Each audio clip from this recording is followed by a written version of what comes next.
ನನ್ನ ಹೆಸರು ರವಣಮ್ಮ. నేను ಬೆಂಗಳೂರಿನಲ್ಲಿ 30 ವರ್ಷ ನಿಂಕ ಇದ್ದೀನಿ. ಅಲ್ಲಿ ನನಗೆ 3 ವರ್ಷ ನಿಂಕ ನನಗೆ ಸೋರಿಯಾಸಿಸ್ ಬಂದಿದೆ. ಸೋರಿಯಾಸಿಸ್ ಬಂದಿದ್ದಾಗ ಆವಾಗ ನನಗೆ ಜಾಚಿ ಚಿಚ್ಚಿಂಗ್ ಇದೆ, ಜಾಚಿ ಒಡಮೆಲ್ಲ ನೋವಿದೆ. ಆಮೇಲೆ ನನಗೆ ಎಲ್ಲೆಲ್ಲಿ ತೋರಿಸಿದೆ, ಎಲ್ಲಿ ಹೋಗಿನ ನನ್ನ ಪ್ರಾಬ್ಲಮ್ಸ್ ಆಗೋ ಆಗಿಲ್ಲ. ಆಮೇಲೆ ನಾನು ಫೋನಲ್ಲಿ ಯೂಟ್ಯೂಬ್ನಲ್ಲಿ ನೋಡಿದೆ, ಶ್ರೀ ಭಾಸ್ಕರ ಆಯುರ್ವೇದ ಹಾಸ್ಪಿಟಲ್.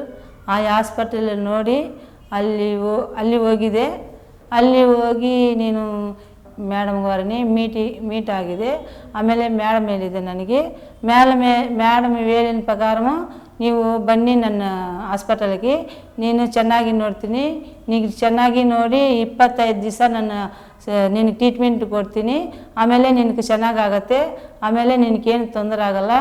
ಆಮೇಲೆ ನಿನಗೆ ಯಾರನ್ನ ಆಗಲಿ ನೀನು ಬೆಂಗಳೂರಿನಲ್ಲಿ ಸೋರಿಯಾಸಿಸ್ ಬಂದರೆ ನನಗೆ ಇನ್ಫಾರ್ಮ್ ಕೊಡು. ನನ್ನ ಹಾಸ್ಪಿಟ್ಲ್ ಪೇರು ಹೇಳಿ, ಶ್ರೀ ಭಾಸ್ಕರ ಆಯುರ್ವೇದ ಹಾಸ್ಪಿಟ್ಲು ಶ್ರೀ ಇಂದಿರಾನಗರ್లో ಇದೆ. ಅಲ್ಲಿ ಹೋಗಿ ಚಾಮಲಾ ಮೇಡಮ್ ಮೀಟ್ ಆಗುತ್ತೆ. ಅವರು ನಿನಗೆ ಈ ಸೋರಿಯಾಸಿಸ್ಗೂ ಸೊಲ್ಯೂಷನ್ ಕೊಡ್ತಾರೆ.